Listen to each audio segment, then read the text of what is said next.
Thank you, Tale, for the introduction there. As I said, good morning, everyone. My name is Brendan. I'm a senior reference officer here in the reference and description services team here. I've been here for nearly 20 years, so I've got quite a bit of experience here. I'd like to welcome everybody to the presentation. I'll just give you a rundown how it's going to work. We've got a slideshow presentation that'll go for about 20 minutes, and then I'll take you through some tips and tricks when using record search to start your family history. Now, as NAA members, I'm sure you are already ready of the knowledge and interest in the National Archives. But today I'm here to give you a little more information about us, what types of family history records we hold, and how you can access them. And as I said, I'm happy to answer any questions in the chat function, but we'll do that at the end of the presentation.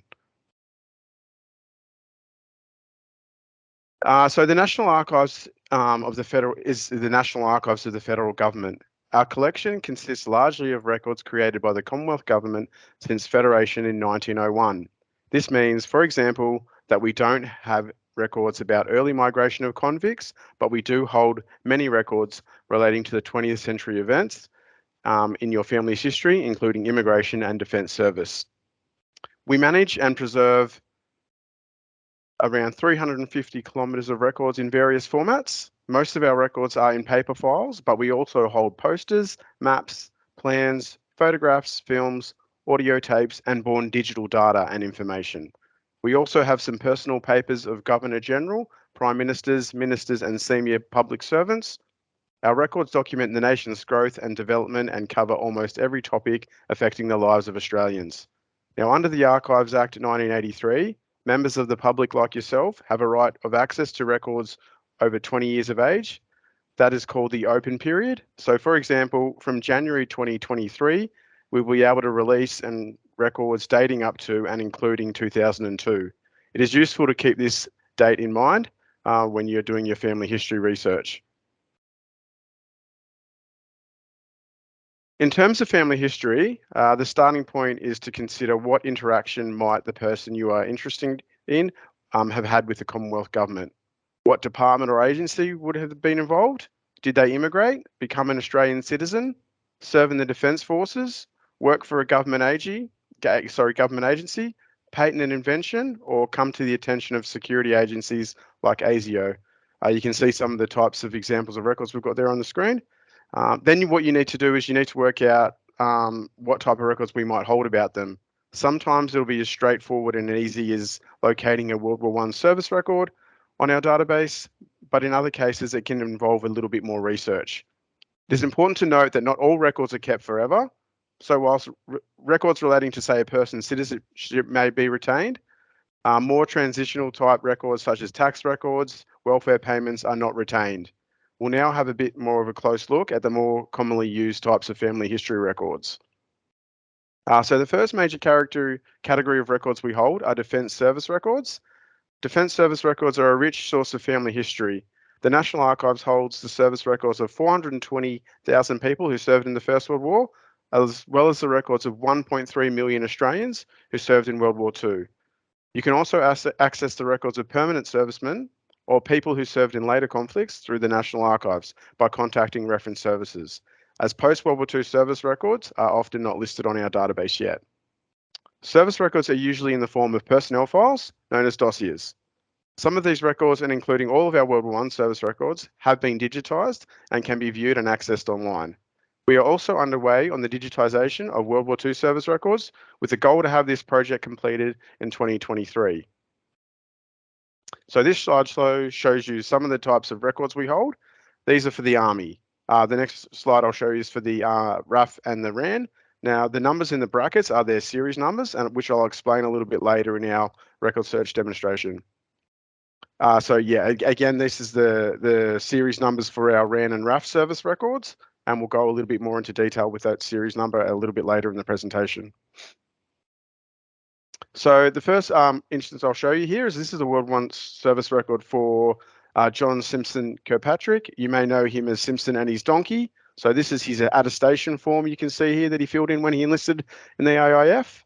We'll go on to, so Yorkshire-born Simpson enlisted in the 3rd Field Ambulance in 1914.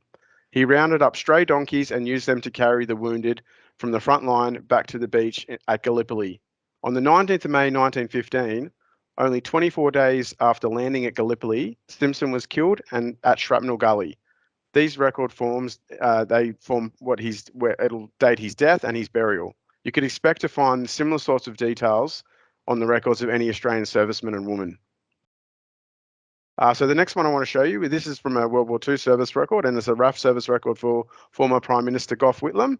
He was described by his senior officer in 1945 as an intelligent officer who has shown considerable aptitude for ground duties, and his appearance was always neat and smart. So you can see there's a mugshot photo that was taken on enlistment, and there's an enlistment form that he filled in when he signed up for the Air Force. The next page I want to show you, this is from a Navy service record. Unlike the Army and the Air Force, the Navy did not maintain separate files for each serviceman. Instead, they used a record of service card that changed little from 1911 to 1970. Now, you'll see here, these cards, while brief compared to the Army and RAF files, they still generally provide a good summary of service and include postings and promotions and awards, as well as basic personnel details. So you can see basic dates of movements there. The next category of records I wanted to talk about were internment records. They're another type of record we hold. Internees were mostly enemy aliens from countries at war with Australia. Most were civilian men, but some women and children were also interned.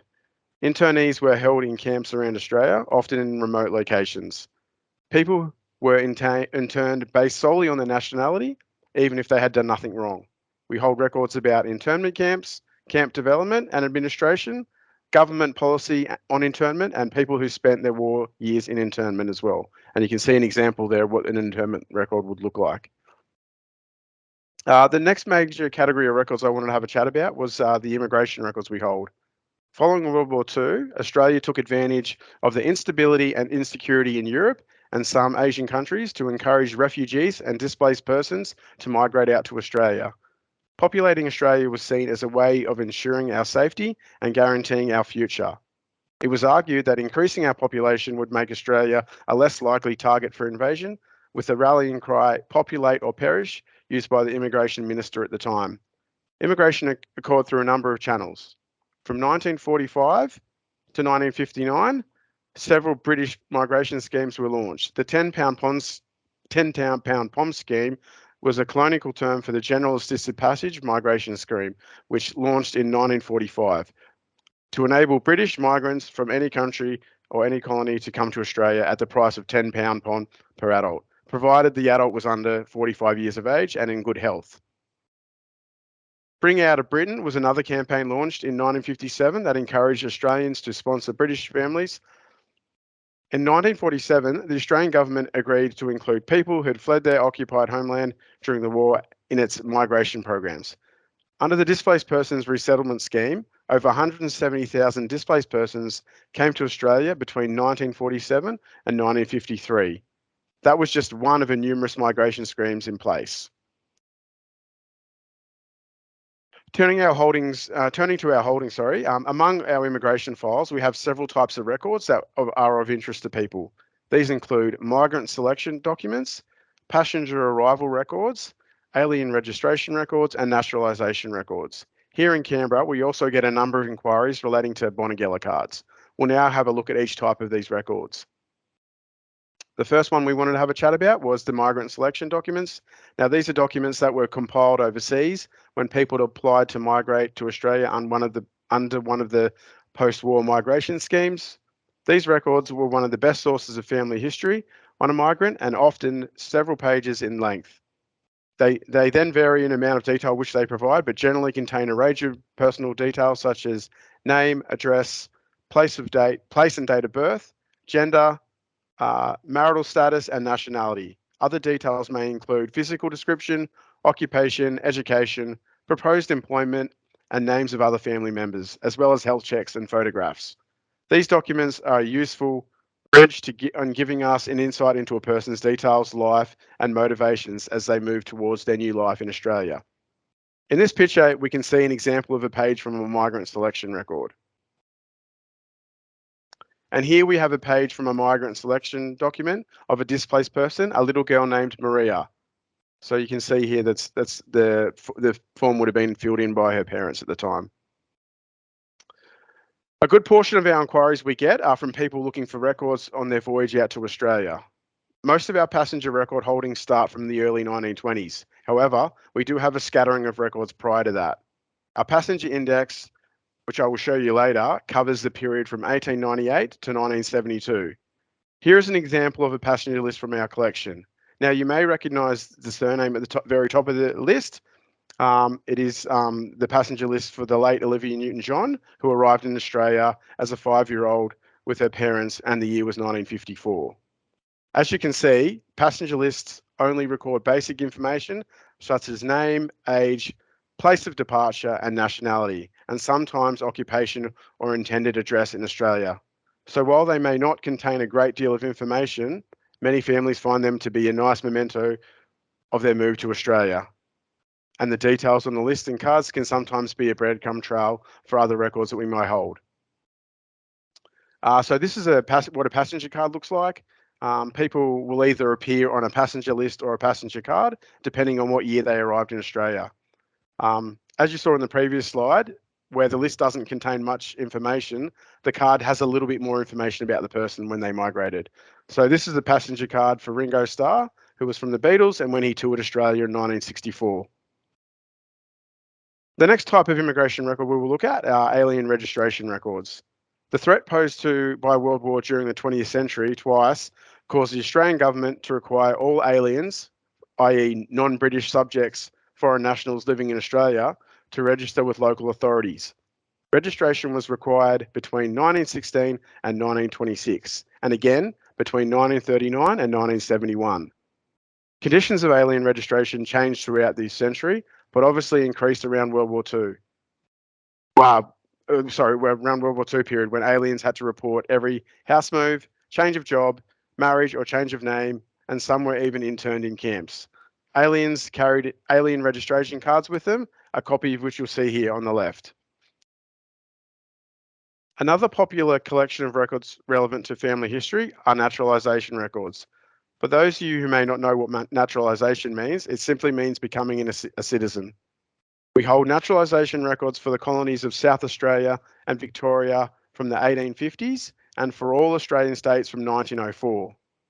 Records of colonies prior to Federation are held by the various state archives. We also hold naturalisation files which contain all the paperwork surrounding a person's application to be naturalised. These files can contain a lot of useful information, such as a person's details, places of residence, and date of arrival in Australia. We also hold duplicate naturalisation certificates up until 1961, when the Department of Immigration stopped producing duplicate certificates. And here you can see an image of a naturalisation certificate that we have in our collection. Bonegilla cards are another common type of requested immigration record. The Migrant Reception and Training Centre in Bonegilla, Northern Victoria, was the first home in Australia for some 300,000 migrants from over 50 countries arriving between 1947 and 1971. They learned to speak English and adapt to life in Australia at the centre before being moved on to areas where they had labour shortages to find employment, helping to boost Australia's population and economy in the process. Now, this Bonegilla card I've got you showing here relates to my partner's grandfather, who spent time at Bonegilla in 1954, and he also just recently celebrated his 90th birthday. There are a number of other migrant hostels throughout Australia. However, most records from those hostels were not retained and thus didn't make it to the National Archives. Now, while we touched on passenger arrival records, it's worth noting that we also have records relating to ships and crew. Maritime records we hold include crew lists, deserters, discharges and engagements, ships logs and books, crew engagements, and Australian merchant seaman records. In addition to our large collection of Immigration and Defence Service records, the Archives also holds a few other sorts of records that you may not expect that are of interest for family history. These include files created by security agencies like ASIO, the records of patents and copyright applications lodged by individuals and companies, and a large number of photographs. The Archives holds various records of security agencies. These agencies often created files on persons of interest, especially German and Japanese nationals and people who were connected with radical political groups such as socialist and communist movements and parties. Prior to 1949, the Commonwealth Investigation Service was the main agency involved. However, from 1949 onwards, this role was taken over by ASIO. ASIO records are still held by ASIO until a request is made. These requests must be directed through the archives and can only be made for records dating within the open period. In order to apply for access to an ASIO record, you need to supply us with not only the full name and date of birth, but also where they were living and the reason you believe they may have been under surveillance.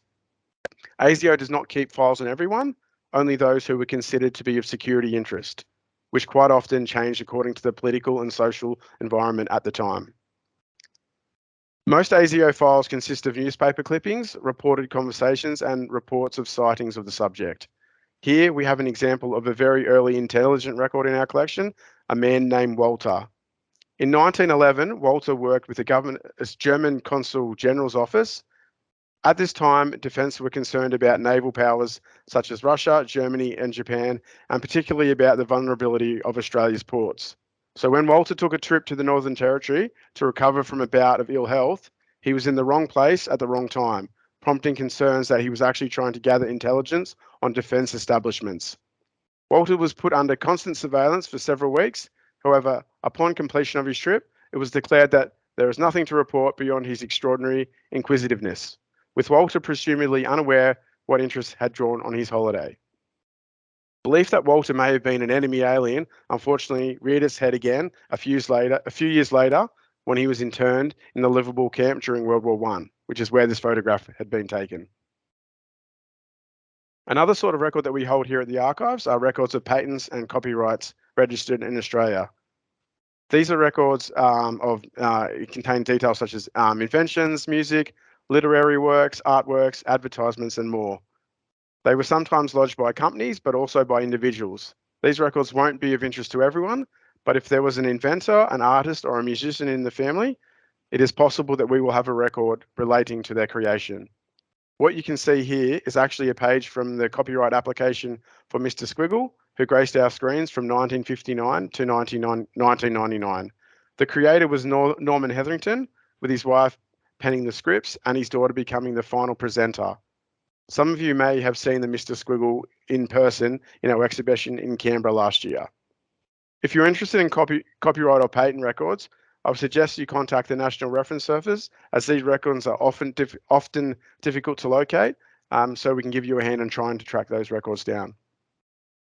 Here we have an example of a few pages from a copyright record. This is a Walt Disney Enterprises copyright application for Snow White and the Seven Dwarfs, which was registered in 1938, and this is the front cover. Finally, I'd like to mention Aboriginal family history records. The National Archives holds a significant number of records about Aboriginal and Torres Strait Islander people and history. We have records on individual Indigenous people, as well as Australian government policies on Aboriginal and Torres Strait Islander affairs. In addition, we also have the Bringing Them Home Name Index, which is an index of names from our files about First Australians. Aboriginal and Torres Strait Islander people can ask our staff to search this index to see if their family name or if a particular place was mentioned. The last thing I wanted to show you in my slideshow was the photographs we hold.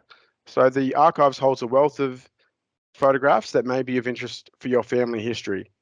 Among the most popular are the Australian Overseas Information Service photographs, which document life in Australia post-World War II.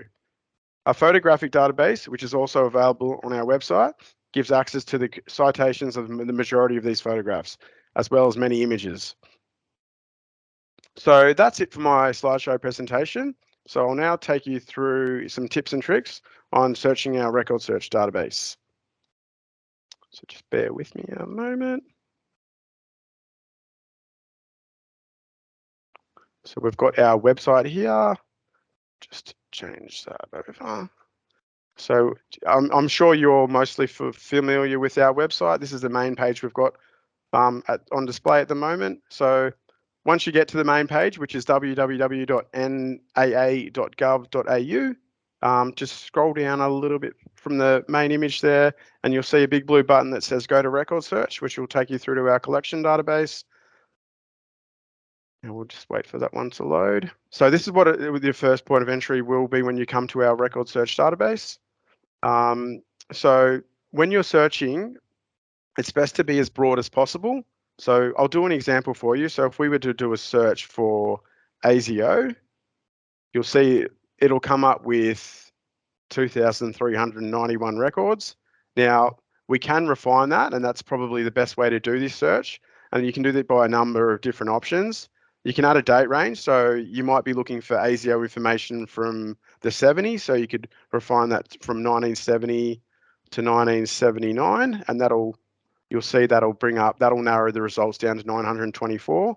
You can then refine that further by adding additional keywords to the search. You may want to know about communist correspondence relating to ASIO. So if we do communist, now I'll show you a little trick we've got here. If you use the wildcard or the asterisk 8 feature there, it'll search for everything. So you've got it'll search for communist and ist. So it'll search for everything after that preceding letter. So if we do a search under that, you'll see that's narrowed it down to 87 results. So that might be an easier way to refine your search when searching on the database. Now, once you've got your result there and you're wanting to narrow that down a little bit further, you can sort the results by a number of different columns here. So you can sort it by series number, which will display the results in series number order. I find the most useful one to be by date range. So you might be looking for a record from a particular year. If you sort it by the date range, you'll get the earliest date first, and you'll be able to work your way down and find relevant records of interest there. I'll take you through now what the other fields we've got up the top here. So for people that are more advanced in searching our record search database, may want to use the advanced search function. You can search for individual series that were created by agencies. You can, if there's a particular agency of interest, you can do an agency search if you know the agency number, or you can simply search by the title of the agency as well. You may also already have like you might have a series number in mind. So while you in the series search, while you can't bring individual results, you can search under our items field here. For instance, the series number for World War I records is B2455. So if I was to do a search under that series number, it'll bring up all the World War I service records from, and you can see there's over 20,000 items. So that'll bring up all records from the World War I service record series. I'll just go over to the name search function, which is quite useful. You can put in a family name of a person. I'll use my partner's surname, for instance, here. Now, if you drop down to the category of records, you can see this will list some of the types of records we have. So, for instance, you may be just simply looking for immigration and naturalization records. If you select that field, you can also then again put dates in to refine that. I find it easier just to do a search under the surname first, and you can then refine from that further. So you can see that's come up with 20 results, and these will all be migrant selection records and naturalization records under that surname. So that's a useful function to use if you're looking for a specific set of records that we might hold. You can see there it's got all, you've got defense personnel records, you can search by World War I, World War II, repatriation records, all types of records you can search through there. The next field we'll show you is the photo search one. We touched on that in the slideshow. So this is our photographic database. Again, you can search this by keyword. If we search by ASIO, you'll see that there's 280 results come up, and they come up in a thumbnail. Now you can go through and look through those results. You can also refine that by a date range again. And if you click on a particular image you're interested in, it'll give you the title, the date range, the series number, and you'll also have the option to request a copy of that photograph as well. The passenger arrival index, as we touched on earlier, dates from 1898 to 1972. So what you can do, and we'll use the example I used in my slideshow. So if I was to do a search under Newton John, you'll see there's not many results. It obviously wasn't a very common surname. And you can see these are the members of the Newton-John family when they migrated out here. And you can see here that there's a passenger card here from 15th of November 1966 from Olivia Newton-John. So if we wanted to have a look at that passenger card, we can click on the item ID number. Now, unfortunately, this record is not digitized and unavailable, but yeah, look, if we wanted to get a copy of that passenger list for her trip, then we can request a copy of that, or we can view the passengers that were on that. That'll bring up all the passengers that were on that flight as well. Yeah, so the passenger index is quite useful. If you're looking for someone that migrated out to Australia and you're not sure of the date that they came out, this is probably the best place to start, because you can search by surname and by given names, and hopefully you can find some further information on their arrival. The next field, this relates to our newly scanned records. So this will, these are the most recent records that we've had digitized and uploaded to our record search database. You can see that they vary in what they relate to, but if you're just wanting to get an idea of what's been digitized recently, you can use that field there to do that. Now what I'll do now is I'll actually log in under my guest account, and I'll show you the process of registering as well. So those members that aren't registered on our record search database yet, you can log in and you can create a registration online, and the easiest way to do that is by going to the website, going to record search, and then up the top right hand corner here you've got login. Now if you're new to record search, you've got the register function here. It'll ask for your contact details. Once you've registered, you'll set up a password and you'll be given what's called a reader card number. Now, you'll need to remember that if you are planning to make a trip to any NAA research centre to look at records in the future. So that's something to remember. And what we'll do on your first visit to the National Archives, we will present you with a reader card, and you'll need to present that card every time you visit our research centre as well. So I'll bring up my registration details here.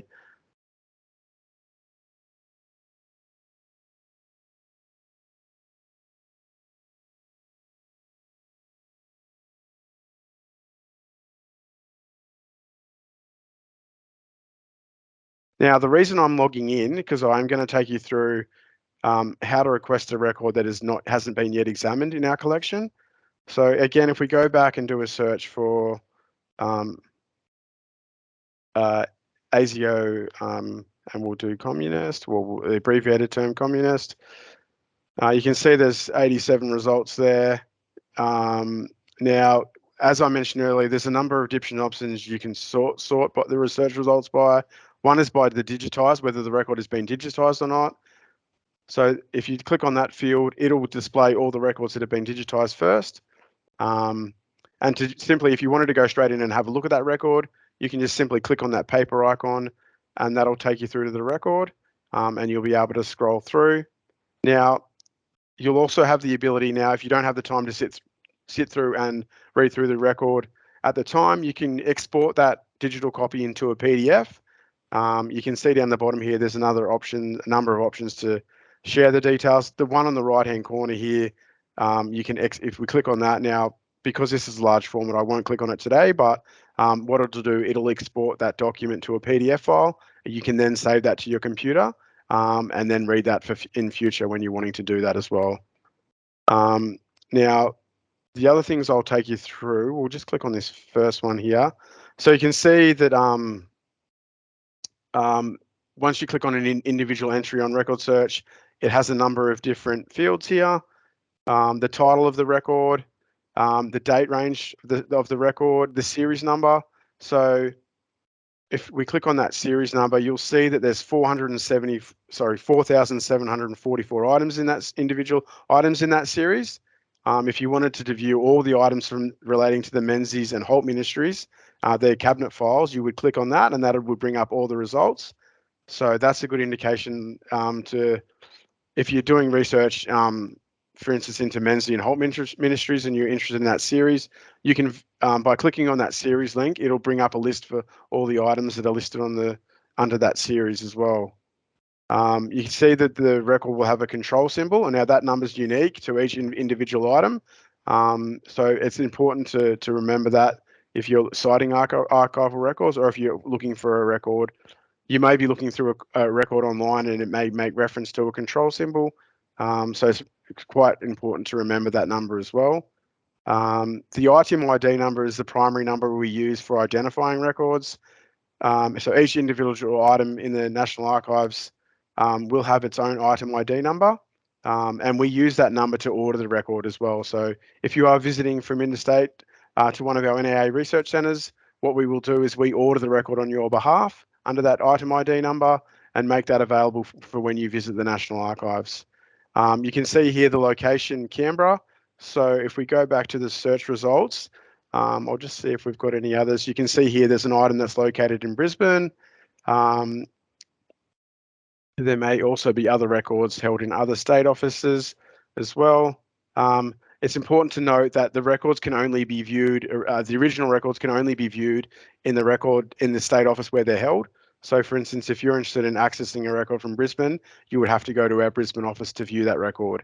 The alternative option would be purchasing a copy of the record if you're unable to visit the Brisbane Research Centre there. Now I'll try and find what we do. We can see here there's a correspondence file here that's got a access status of not yet examined. Now, if you're wanting to, if this record looks like it's of interest to you, what you can do is you can either, what we need to do is submit an access application for this item. There's two ways you can go about this.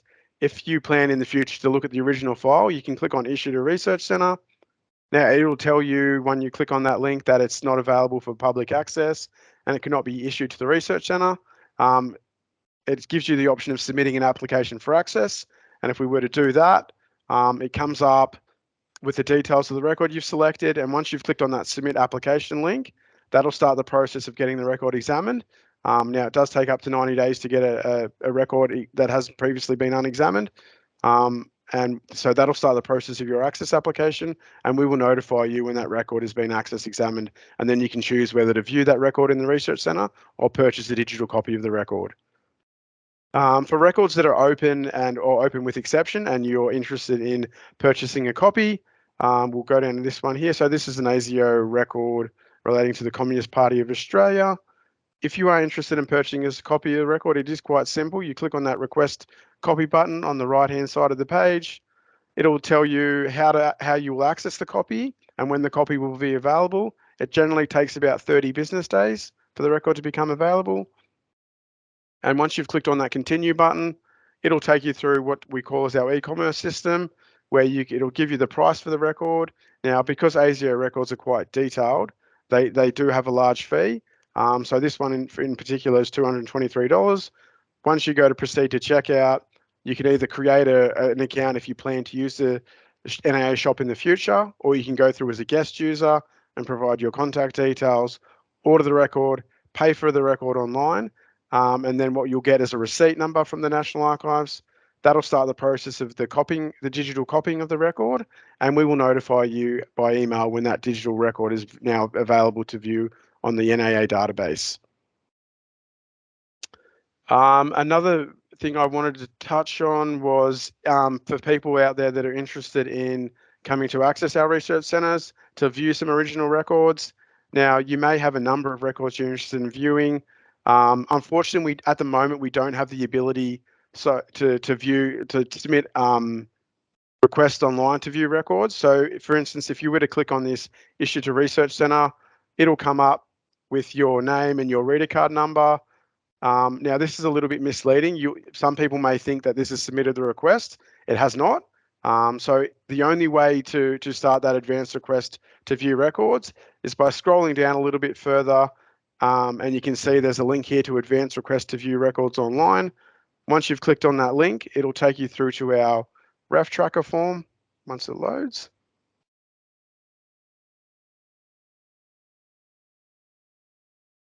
And once you've gone through to this ref tracker form, it'll ask for your contact details.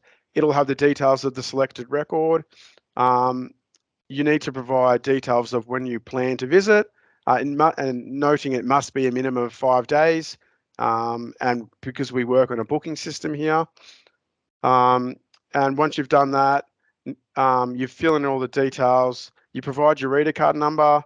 Now, if there's more than one item you're interested in having a look at, you can click on this field and say yes. And what will happen is once you've submitted the form, you'll have the ability to upload a Word document or an Excel document, and that's the best way to collate information if you've got a list of records you're wanting to have a look at the research center. So if say you've got 20 or 30 records you're interested in viewing, compile a list in either Microsoft Word or Microsoft Excel, and you can upload that as an attachment to the ref tracker inquiry form, and that way we'll have all the details and we can order the records on your behalf. I'll just see if there's anything else I wanted to touch on. It's important to note as well that with the listings on our record search database, only about 30% of our collection is listed online at the moment.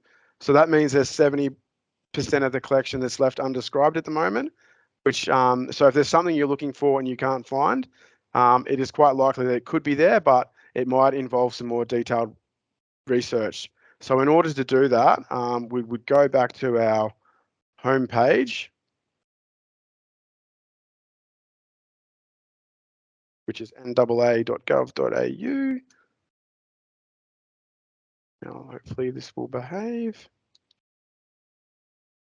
again. So again, back to the main page of the website here. You can see there's a field up the top here which has got help with your research, and it'll have a number of different drop-down options. The one you want to click on if you want to ask us about the collection is this link here, asking us about the collection.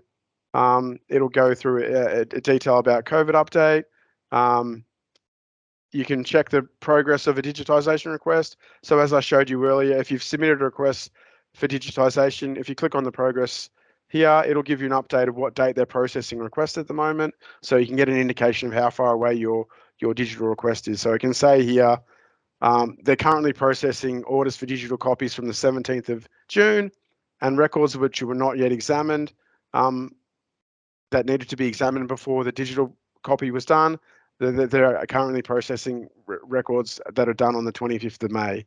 So that'll give you an indication there of what date they're processing up to. Now, in terms of purchasing digital copies of not yet examined records, that's generally for service records. So what will happen is during the process of providing that digital copy, the examination will take place, and then it'll be placed in a queue to be digitized online. Noting that because of the World War II digitization project we're doing at the moment, there is a number of records that are unavailable for World War II, but you shouldn't be able to order those online because they should have an indicator telling you that you can't order them at the moment. So going back to this page here, asking about the collection, you can see if you scroll down a little bit further, it gives a number of different question types.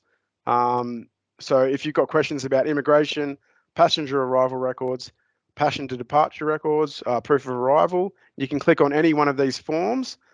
It'll ask you a set of questions that you need to compile. So for instance, if we click on the passenger arrival record form, you'll see here anything with a blue tick we'll need you to complete on the form, such as the important details such as the date of arrival.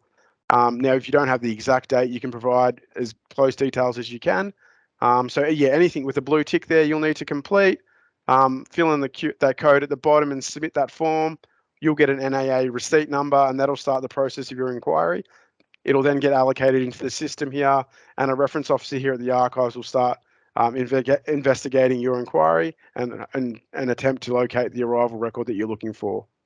You can see there's another number of different other forms we have for Merchant Navy, ASIO records, people that served defence after World War II.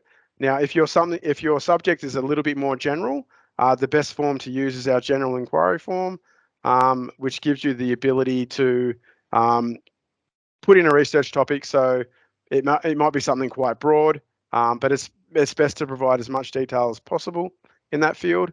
And again, once you've submitted that inquiry, it'll get allocated into our reference service, and we'll start the process of investigating your inquiry. So that's probably all that I had at the moment.